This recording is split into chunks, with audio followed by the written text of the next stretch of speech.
Dans le processus de purification du Metzora, il y a différentes étapes. Il doit en effet amener des corbanotes, se tremper au mikvé, amener du bois de cèdre, de l'hysope.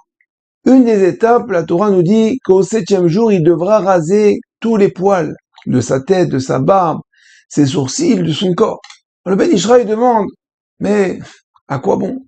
À quoi sert cette étape? Quel est le but de cette étape? Et pour nous expliquer, le Ben Ishraï dit ainsi.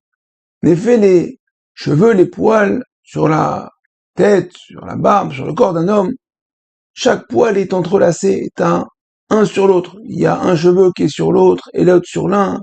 Bref, on ne peut pas voir exactement chaque cheveu de là où il vient. Et le Ben Ishraï apporte une Gemara dans Maseret Baba Batra, page Tet Zayin, un dialogue entre Akadosh Baruch Hu et Yov. Et Akadosh Baruch Hu dit à Yov, tu sais, chaque cheveu que j'ai créé sur le corps de l'homme, chaque cheveu puise sa force d'un orifice. Chaque cheveu a un orifice. Et dit ici, Chazve Shalom, 2 cheveux devraient sortir d'un orifice, alors ça causerait la perte de la vue de l'homme. Donc on apprend, le Ben Ishraï dit que chaque cheveu puise sa force, sa vitalité d'un seul orifice. Et donc, lorsque le Metzora va se raser la tête, Ben Ishraï demande, mais pourquoi un homme est poussé à dire du Lashon Hara? Pourquoi un homme va parler sur l'autre? Pourquoi va parler sur son prochain comme ça pour rien? Il lui dit non, parce que il a peur. Il a peur, peut-être c'est son concurrent, peut-être il va lui voler sa parnassa, peut-être il va lui prendre sa place, peut-être il lui veut du mal, peut-être il va lui causer du tort, il a peur, il craint. Alors qu'est-ce qu'il fait? Ah, il va le descendre, il va parler du Lashon Hara sur lui. Il va dire peut-être des mauvaises choses, il va essayer de lui causer du tort pour éviter que l'autre lui cause du tort.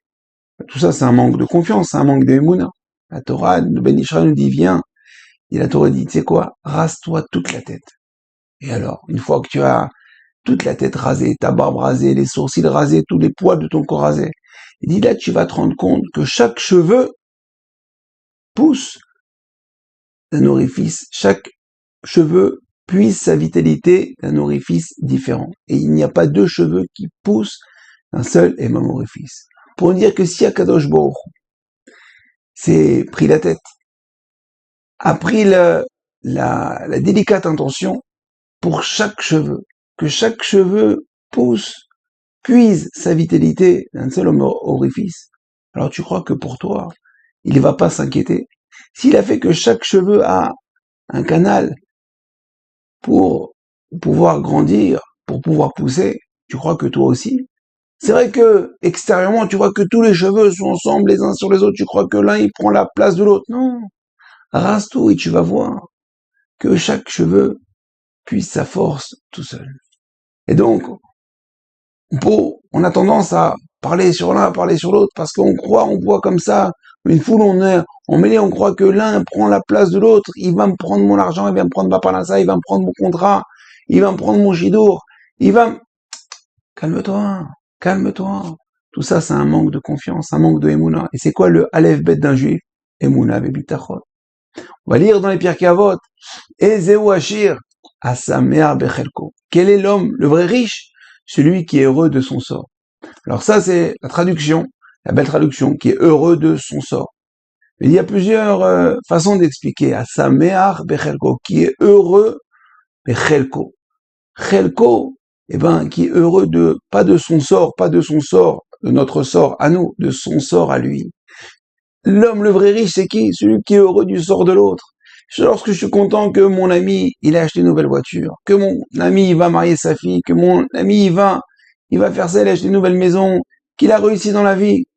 Si je réussis à être heureux de la réussite de l'autre, je suis un vrai riche.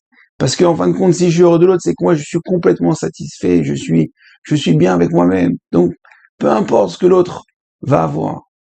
Et donc, il faut arriver à ce niveau, Bezrat Hashem. Autre explication, à sa mère Bechelko. À sa mère Bechelko, celui qui est Mechaleklo. Mi Mechaleklo. Qui est-ce qui nous distribue? Qui est-ce qui nous donne à boire, à manger? Qui est-ce qui nous donne la parnassa?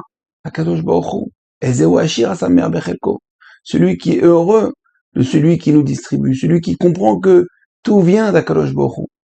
Si on a ce principe en tête, alors on gardera déjà nos cheveux, notre barbe et tous nos poils, on n'aura pas besoin de se raser.